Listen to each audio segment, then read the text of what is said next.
Direction maintenant l'île d'Ouessant au large du Finistère. Un chantier gigantesque et inédit vient de débuter pour dépolluer une ancienne décharge sauvage sur une falaise. Plastique, métaux, gravats. Pendant 50 ans, les habitants ont jeté leurs déchets dans une cavité au-dessus de la mer. Avec le réchauffement climatique, la décharge menace de polluer l'océan. Ouessant est en train de devenir un laboratoire qui pourrait servir de modèle. Johan Rolla, Georges Pinal. Ce sont de hautes falaises de granit façonnées par les vents et par les vagues. Un paysage inhospitalier en apparence, très éloigné de toute activité humaine. Sur l'île d'Ouessant, difficile d'imaginer à quelques mètres seulement de ces précipices le spectacle de ces pelleteuses, un chantier de dépollution hors norme. Il y a quelques années, ce gouffre, jonché de déchets d'une trentaine de mètres de profondeur, était une décharge pour les habitants de l'île. Un terrain instable que ces ouvriers ont pour périlleuse mission de nettoyer de fond en comble. Le risque, c'est sûr, c'est de tomber avec un engin, subir un affaissement de terrain ou quelque chose comme ça. Et pour l'instant, tout se tient bien. On est très prudent, puis on essaye d'avancer au maximum.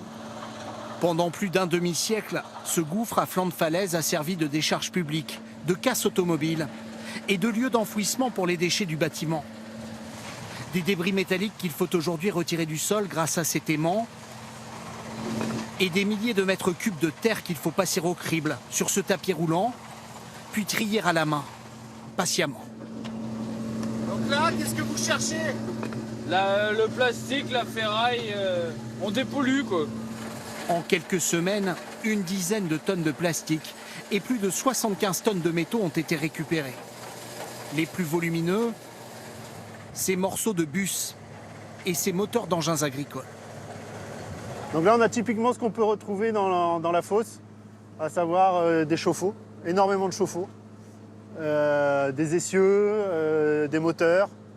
Hein, tout ce qui est tôle de véhicule a été désagrégé, on va dire, avec le temps. Au total, plus de 1000 tonnes de déchets auraient été jetées par les habitants entre les années 40 et le milieu des années 90, date de fermeture officielle de cette décharge, dont tous les anciens se souviennent sur l'île d'Ouessant. On jetait, on poussait la voiture, c'est ça? Ah ben oui, si c'était une voiture, si c'était un frigo, ben pareil. Hein. Quand la voiture était foutue, ben, il fallait bien la mettre quelque part. À cette époque-là, c'était pas... Il n'y avait pas la déchetterie qu'il y a maintenant à Ouessant. Plus de 2 millions d'euros seront nécessaires pour dépolluer et évacuer les déchets vers le continent. Des travaux pris en charge par l'État, car cette falaise, qui borde la décharge, laisse entrer l'eau de mer et menace de s'effondrer, en emportant avec elle tous les déchets vers la mer. Donc voilà ce qui nous a poussé à agir en fait. Donc on a cette roche là avec deux anfractuosités, dont celle-ci, la principale, où on a une entrée de mer constante. Ça peut très bien s'affaisser voilà, dans 100 ans comme dans 10 ans, on ne sait pas. Mais on ne pouvait pas courir le risque en étant en tout état de connaissance de ces 8000 mètres cubes de déchets qui attendent juste derrière.